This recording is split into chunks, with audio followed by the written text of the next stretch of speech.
Hello, one and all. Welcome to the A to the K Wrestling Show. Joining us today is an absolute wrestling legend. You may know him as the Repo Man or as one half of the iconic Demolition. Now he is the author of Sickles, Studs, and Stolen Cars, the one and only Barry Darsow. Barry, thanks for being here, man. How are you? Well, gosh dang it. I love it. I appreciate you guys having me on. Yeah. And can you believe a book? I I know, right? know. And a hell of a book as well. Yeah, exactly. Yeah. But no, we I really think appreciate you being here.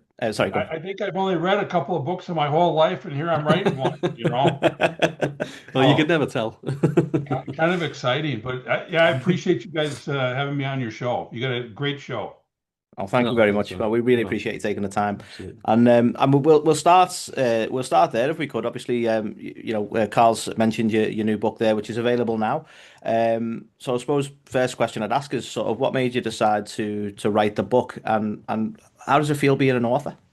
Well, it was, it's something I really never even thought of. But in the last couple of years, Axe, Bill Eadie, we've been traveling. We're out probably 2, 3 weekends a month all over the country. Mm. And a lot of the fans keep saying, "When are you going to write a book? When are you going to write a book?" And I thought, well, who would buy my book? Why would you buy that? And then I had to kind of think of what am I going to put in the book, you know? So that's kind of how it all got started. And then once I started getting into it, I've had the greatest life, I think, out of anybody. I mean, I love life. And Yeah. Yeah. there's so many stories, so many everything. I couldn't really figure out what to put in there because I could have a 10,000 page book with just wrestling stories that I have, you know? Yeah. Yeah. So I just thought, well, I'll just start and, do a few things about how I, grew up with, family and, with my son and grandkids, and then start talking about how I got into wrestling and made it through that. So that's kind of how it all started.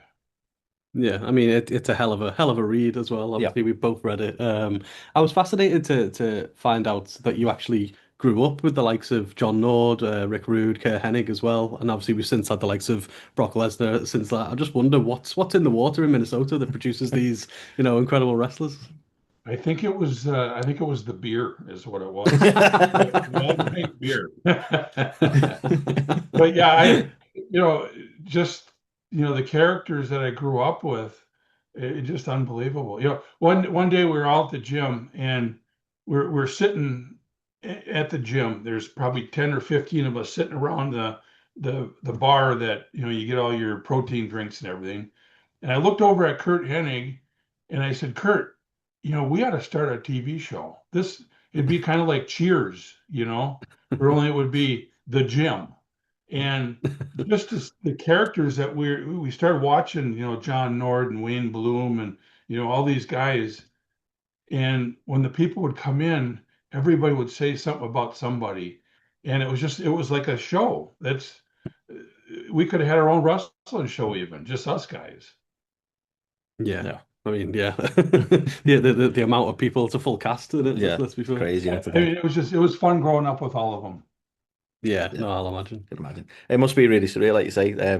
At the time, you don't realize it, and then looking back now, it's like for us, it's like just a group of Yeah. legends just hanging out. And what's really crazy is, now we all make it into wrestling, Hmm. and we're in a dressing room all together, and there's 30, 40,000 people out there, and we're just laughing just like we were at the gym. It was just no pressure, no nothing, and you'd start wrestling your friends, and you'd be in the ring, and you would just have the greatest time in the world. Like I said, I had the greatest life ever.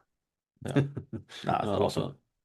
that. I believe when you were breaking into the business, like Joe was the first to get the call, and they wanted a tag partner, and it was actually close to being you, but ended up being Mike, and then they would go on to become the Road Warriors. So I just wondered, was there ever a point sort of you wish you'd been chosen, and sort of how do you think that would have worked out? I never thought about it like that. Hmm. Um, they both deserve to be exactly where they were at. But it Yeah, could Yeah. have changed. It could have been me, or it could have been Rick, could have been one of the Road Warriors, just that's kind of how the wrestling business was. yeah, And it just they had a different look than what we had. And when Ole Anderson came and was looking for that look, it was, we all knew that was it. So, it yeah, was more power to those guys. It was great. And I knew Rick and I were going to make it in the business somehow, some way. Yeah, So exactly. we were Yeah. just happy for our friends. Yeah. Yeah.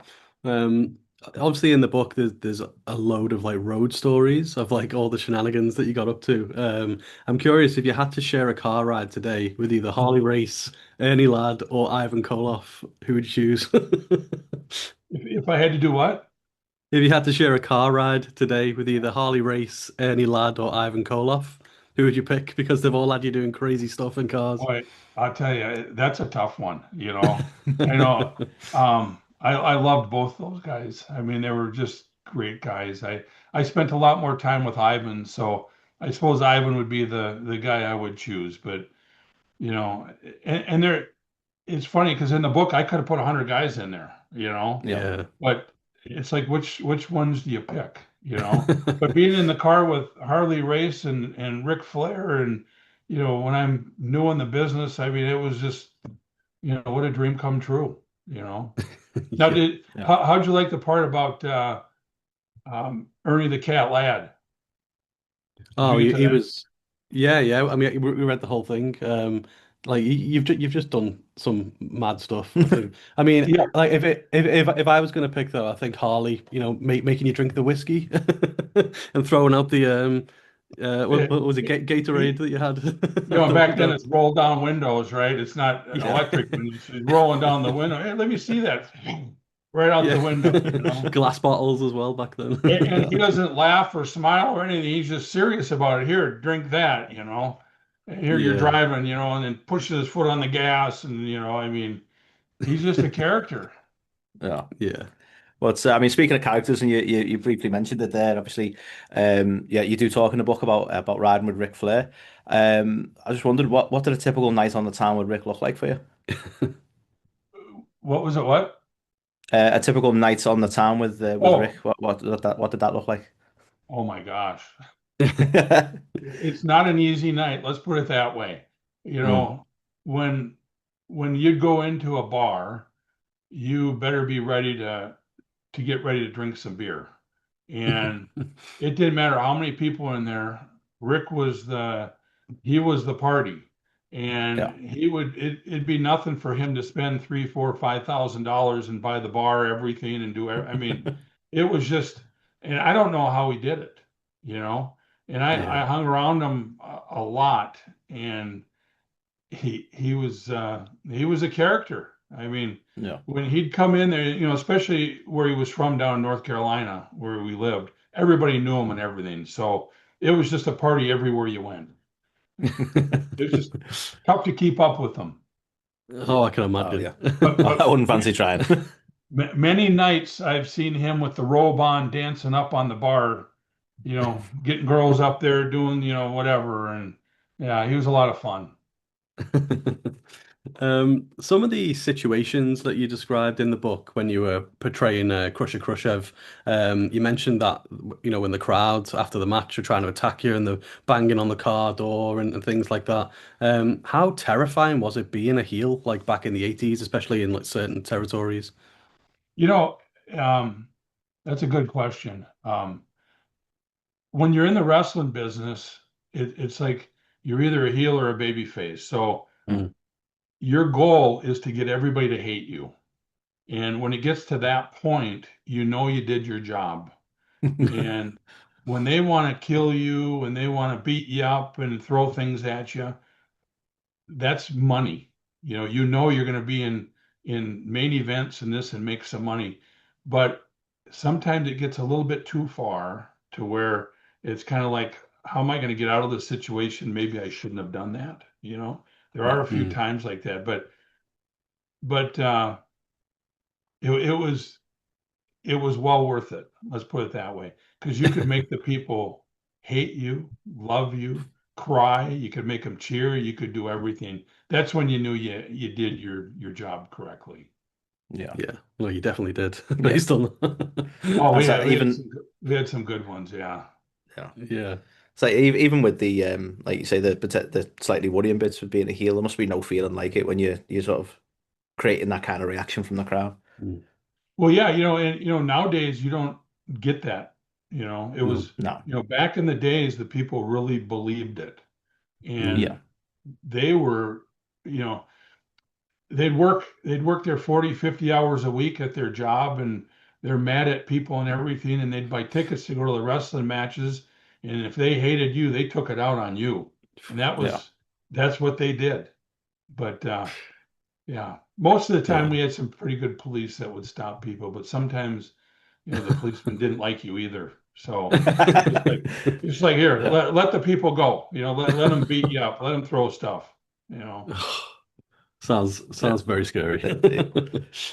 Um, so I believe not long before joining the WWE, you actually you severely damaged your knee on a clothesline from the top, which required knee surgery. And at that time, you were told you may never wrestle again. I just wondered, sort of, where did your sort of mind go to in that moment? Well, when that happened, the doctor said you're done. You know, Hmm. it it was devastating because at that point wrestling was my whole life. I mean, Yeah. it was every day, Fridays, Saturdays, Sundays, we'd have double shots a lot of times.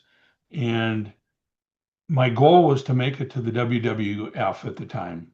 And when that happened in Crockett's territory, it was almost like, you know, I can't reach my dream. Yeah. And and I was just starting to make some good money and put money away. And then when that happened, you don't make money. It just comes out of your pocket. So it was a tough situation, but the guys that I was around were incredible. They all pitched in out of their paychecks. They all took money out, and so I could have a paycheck. I mean, it was an incredible place. Yeah. And when That's and when amazing. I when I got in the fight with Crockett there, it was really hard leaving that territory because of the guys. But Yeah. I had to go, you know. And it Yeah, was of the best course. move I ever made because then I became Smash. Yeah. No, exactly. Yeah, it's hard though, like leaving that brotherhood behind, isn't it? Yeah. But as as you said, you did make that recovery. You went to WWF and obviously became, one of the greatest tag teams ever. I was curious in terms of Demolition. Did you prefer Demolition as like a babyface team or as a heel team? It didn't really matter to me or Bill. Yeah. We still worked like heels, but every once in a while we would do something and we'd acknowledge the crowd a little bit or whatever. But I would have rather have stayed heel all the time because I think Yeah. we were better at that.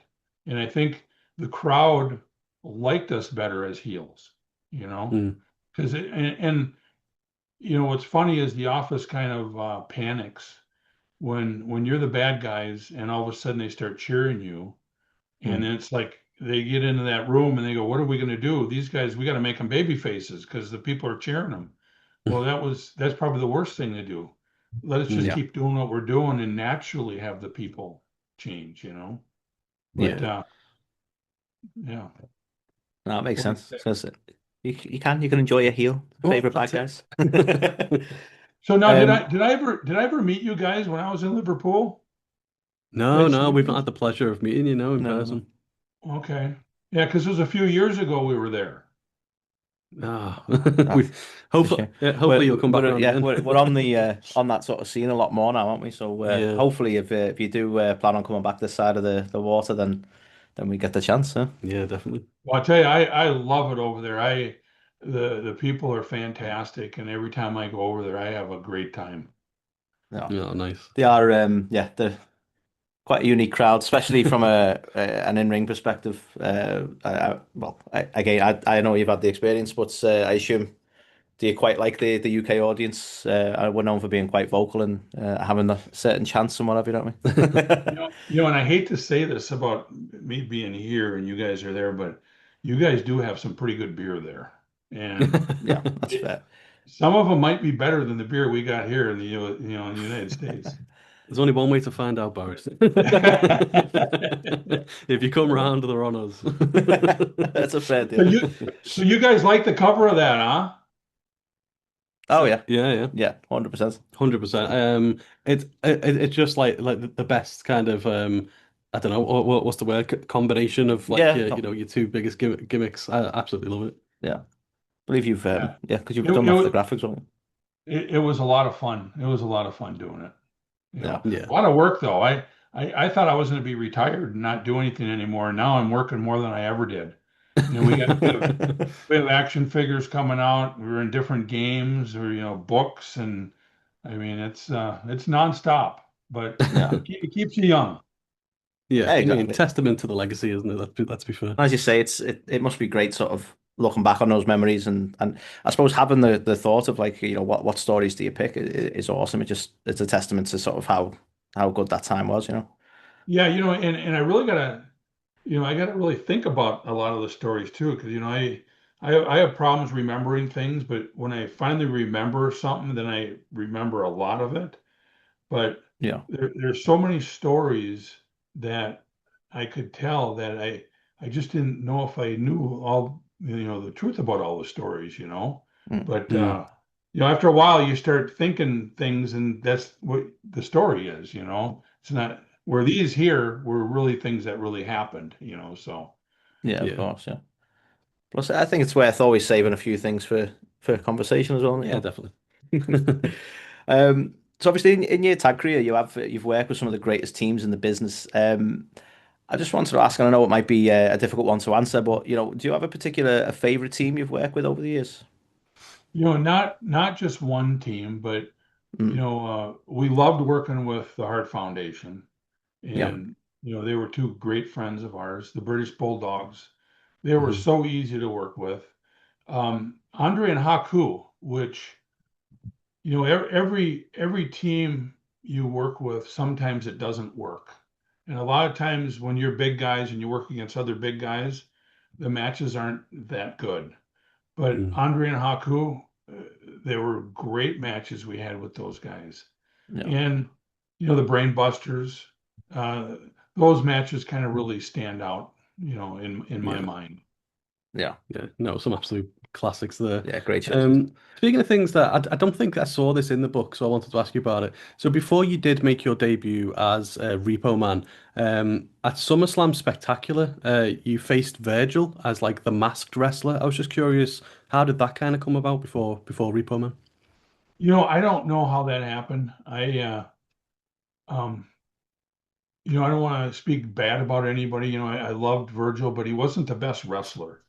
Mm, And it was a tough match with him. Usually I mm, got in the ring and it was so easy because anybody could do anything, but Virgil was kind of like pulling teeth a little bit. But and I don't know if the office probably wanted to get him over or do something, but you know th- I never questioned whatever the office said. They just tell me to do it, and I try to do it the best I could. But yeah. that wasn't one of my most memorable matches. No.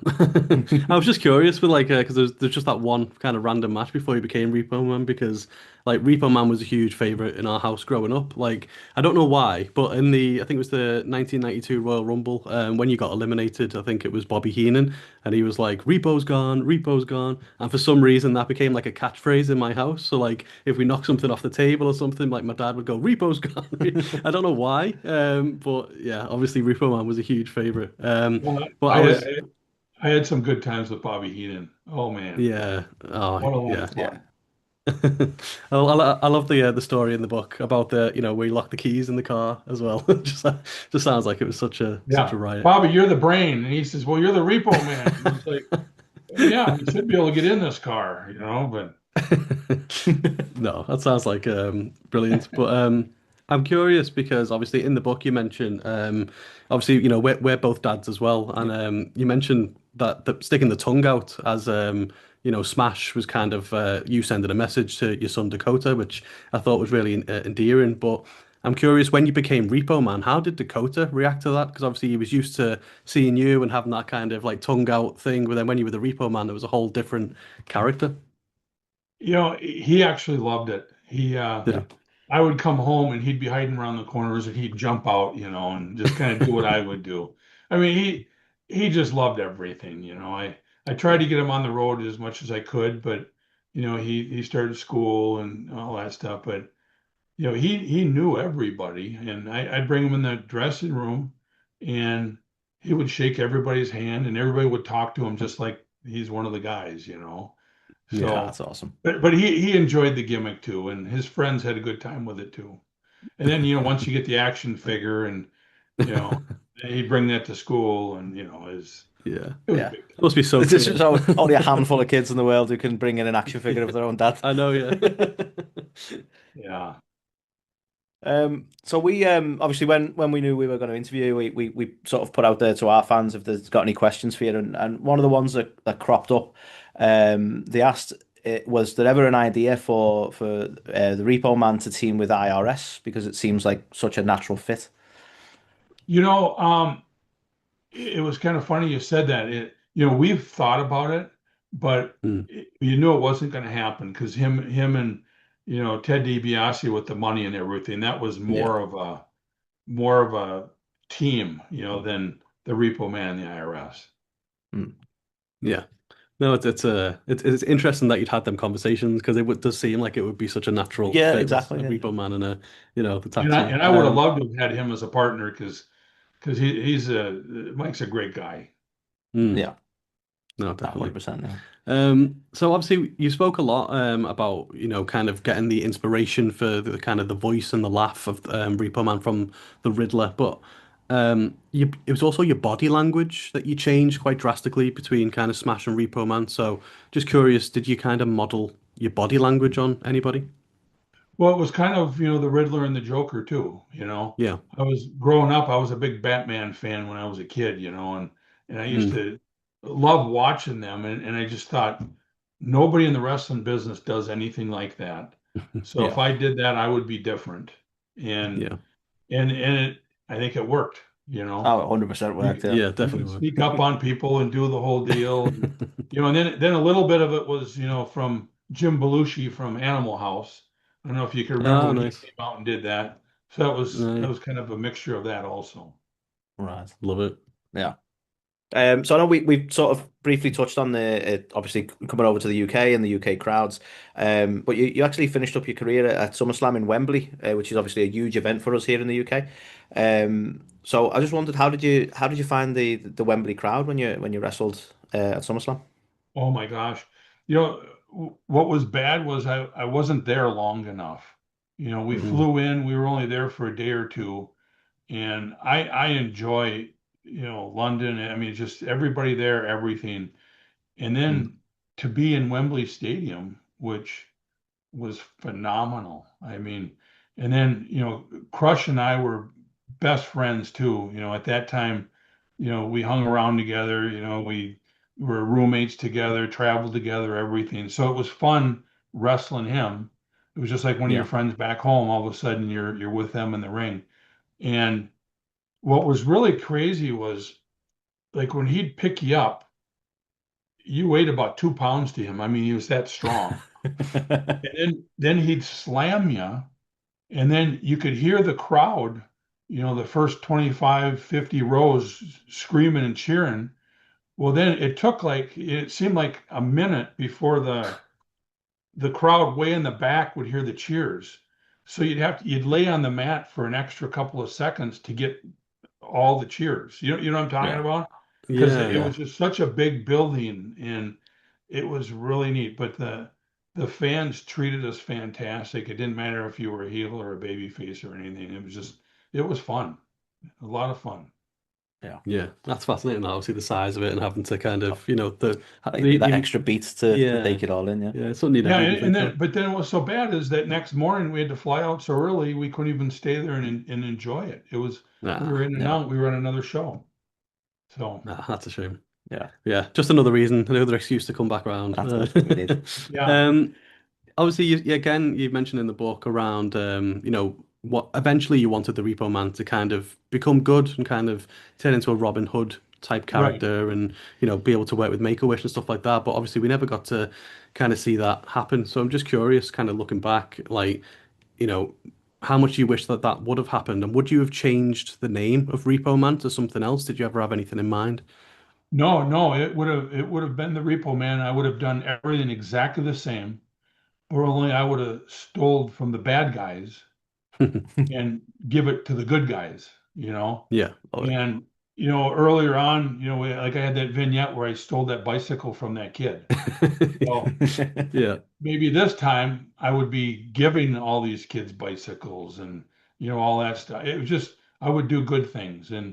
and if one of the bad guys, won the belt or something, I would steal the belt and give it Ah, to that one would of have the been good awesome. guys or something. I mean, there's so many Yeah. different ways to do it, and I would have had so much fun with it where kids wouldn't have been scared of you anymore. They would have wanted to have meet you. And that Yeah. was really my goal. And when I went to Vince and told him, I said, it's time for me to change babyface. And, it's just really getting hard to be a heel. And I've already worked with all the top guys, and he said, yeah, Barry, you're not going to be a babyface.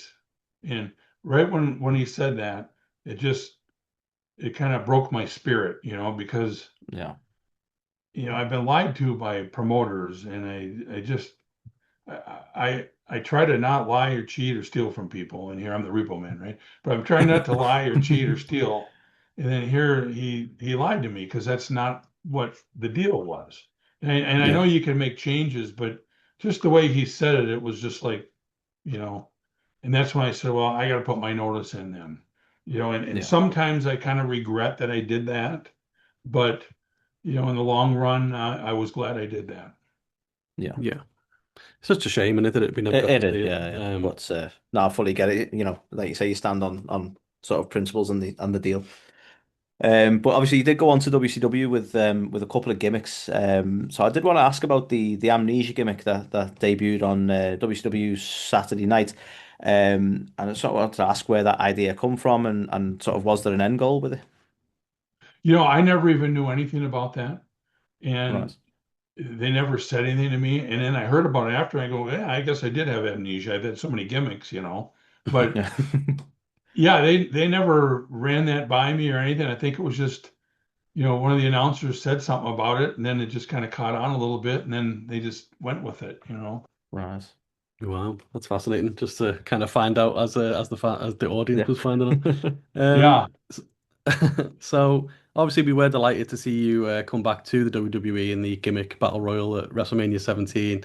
Even though you didn't weren't allowed, you weren't in there long, unfortunately. But were you surprised how much everything had changed, in the time that you'd been away, and kind of what was the biggest shock for you, kind of coming back to WWE after so many years?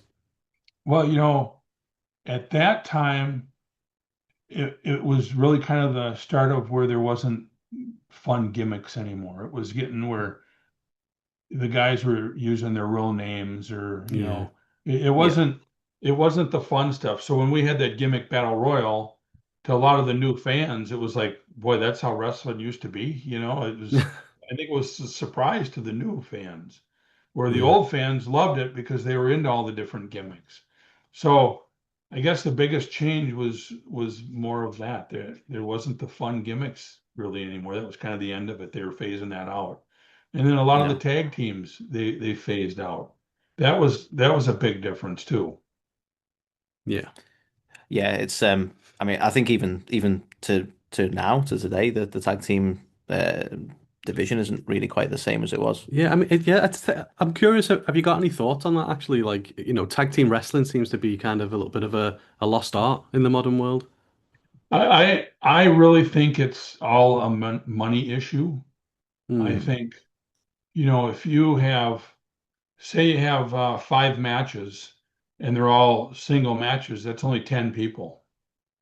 If Yeah. you had, you know, 3 matches and 2 tag teams, now you're adding 4 extra guys on there. That's, 4 extra plane tickets. That's, you know, it's less money Yeah. that everybody makes. It's, I think that's a big thing about it. Right. And Yeah. and it's a shame because I know Eric Bischoff, he said he hated tag teams, and then later on Vince got rid of all the tag teams. So I'm assuming that's kind of what it was. But I think back in the day that the tag teams were a major part of wrestling. I think it was a little bit more exciting. The crowd got into it, Yeah. differently than a single match. Hmm. So, uh, I would think that maybe one day they're going to come back to where they got tag teams again. You Yeah. know, I hope so. I mean, back in the day, you absolutely could have put, Demolition and the Legion of Doom in a main event of any pay-per-view. Do you know what I mean? 100%, yeah. But now I can't think of any two tag teams really that you would. Yeah, they don't, especially main eventing, yeah. Mm. well, No, they're fair. they're not coming in there as tag teams. they're two single guys that all of a sudden they put you together and here's a tag Yeah. team. Yeah. Well, And do you know what yeah, we've complained about that a fair bit, haven't we? Where it's like that always that odd couple pair, and then Yeah. you love a bit of synergy, don't you? Oh, yeah. You love a bit of Absolutely. demolition, where it's in Yeah. thinking it's a team, Yeah. and as you say, that's what hopefully we get again someday. Sorry, went off on a rant there. So you obviously you were a mainstay in WWE and WCW for years. I just wondered, has there been any discussion about demolition going into the WWE Hall of Fame? you know, not from the office or anything, but fans every day, that's all they talk about. And it's and you're pretty humbled when people want you into the Hall of Fame. I mean, it's a Yeah, big honor. of And course, yeah. yeah, 2 years ago, we were invited to go to the Hall of Fame and WrestleMania, and we already had our schedule all fixed and everything, so we couldn't go.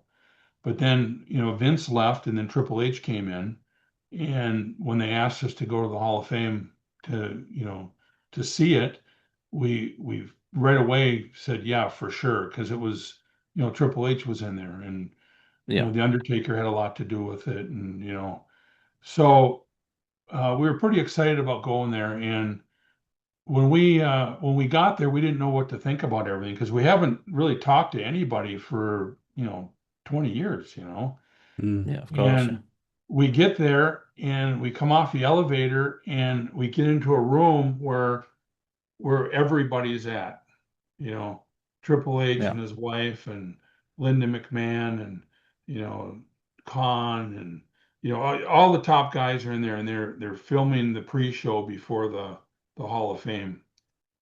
And the Yeah. first person that greets us is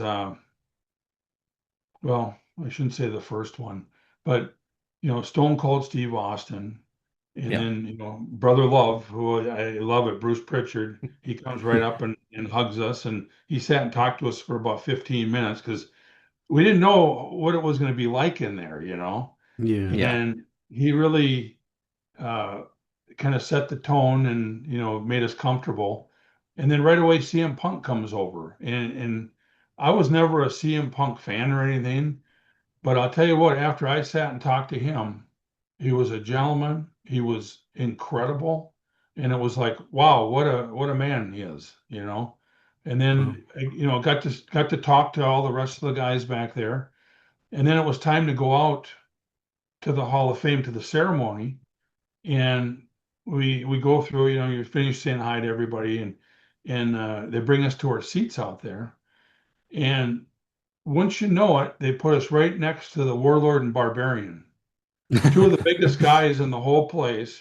Just Bill and I, and we sit by them, and these seats are about this big. It was like sitting in the smallest coach seat on a plane. And I'm not kidding you. We were like sideways sitting in the chair, and the Warlord, mumbling, "Oh, I'm hungry," and we were laughing, and the ceremony was fantastic. I mean, Yeah. it was good, but it was almost like a rib, put those guys all together. But but yeah, to get into the Hall of Fame it would really be nice. It would be a Yeah. great thing. So you never Yeah. know. Well, you very much 100%, yeah. deserve it. So Yeah, hopefully that couldn't call agree comes more. soon. Yeah. Speaking of current WWE, I mean, you're one of the only select few, I think, to have wrestled Dusty Rhodes and obviously Dustin Rhodes. And now top of the card in WWE today is Cody. What do you make of him being the top star today with obviously the lineage that he's come from? I tell you, Cody's a really nice guy. I met him when my son was in wrestling down in Florida Championship Wrestling. I met him down there, and might not have been there. It was at one of the shows or something. But what a gentleman! Came right up, introduced himself. Nice guy, hell of a worker, Mm, and he can talk.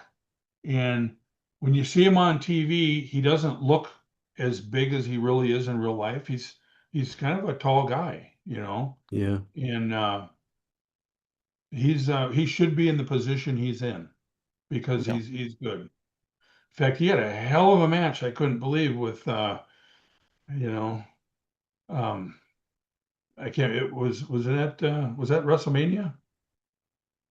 Who was he against? Was it Who last WrestleMania? Who wasn't that Dustin Rhodes? I mean, yeah, Cody was Cody wasn't was that in Cody was and yeah, he was main eventing, yeah. Yeah. It was oh, Cena, the one just gone, and then it was Roman Reigns as well. was it Cena and Rhodes that had the match? Most recently, Yeah. yeah. He's done a Yeah, couple of oh, yeah, manias hell of a now, so match. the last one, yeah. Yeah, Yeah. hell of a match. So yeah, he's a Yeah. hell of a worker, and he definitely needs to be where he's at. You Yeah. know, I'd love to wrestle him. I mean, I couldn't now, but I would have loved to in my day. I wouldn't put it past you, Barry, to be fair. I still reckon you could get in there today. Love Might as well wrestle all of them, you know. it. So obviously you've mentioned your son there, and Carl mentioned Dakota earlier as well. So I did just want to touch on that, and having him follow your footsteps and being able to share the same ring as him, that must have been a dream come true. I just wondered how much did that time in your life strengthen your bond? Yeah, well, I mean, we already had an incredible bond, but Yeah, of course. um, it was it was a pretty neat situation. We ended up being in the ring a couple of times together, and to watch him how good he got, and I couldn't believe he quit when he did quit because I think he would have did really well. He ended up Mm. being a really good worker, and it was fun to see him in there doing all the work. And Bill and I were his partner one time, and he was in there doing all the stuff, Yeah. and we were both looking at each other going, holy shit, what a hell of a worker he became. And then I said to Bill, I go, Bill, let's not tag in. Let's just let him stay out there. And he did something and he came back and was going to take us. And we started talking. And he goes, and we made him stay in there, he was the Yeah. workhorse. But yeah, it was a lot of fun and, proud dad situation. Oh, of course, yeah. Oh, I can imagine. Barry, we could literally talk to you for hours, but obviously very conscious of your time. I suppose lastly from us, obviously you and your wife celebrated 40 years of marriage this year. So, which is incredible in the wrestling business. So Indeed, huge indeed. congratulations. I just Well, wanted to ask, did you celebrate by watching Rambo 2, or has your date ideas improved over the last 40 years? we ended up at Disney World. Oh, nice. Nice. Much Yeah, better. so we just got back from Disney World, in fact. So I treated her a little bit better than Rambo. Oh, love But it. yeah, I got another interview here in about 2 minutes, so I better No, of Yeah, course, no, yeah. thank you very much. We'll just finish by saying, obviously, Sickles, Studs, and Stolen Cars, Many Faces of Barry Darsow, available right now. So be sure to pick up your copy. We've read it. We can assure you it's a great read. Indeed. Barry, thank you so much for taking the time. Hey, thank you guys. I really appreciate it. You got a great show. Oh, thanks, Thank Barry. you very I much. mean, We're keeping that legend. soundbite. Yep. All right, you take care, Take alrighty? care. Awesome. Thank you. Bye. Yep. A to the K. A to the K.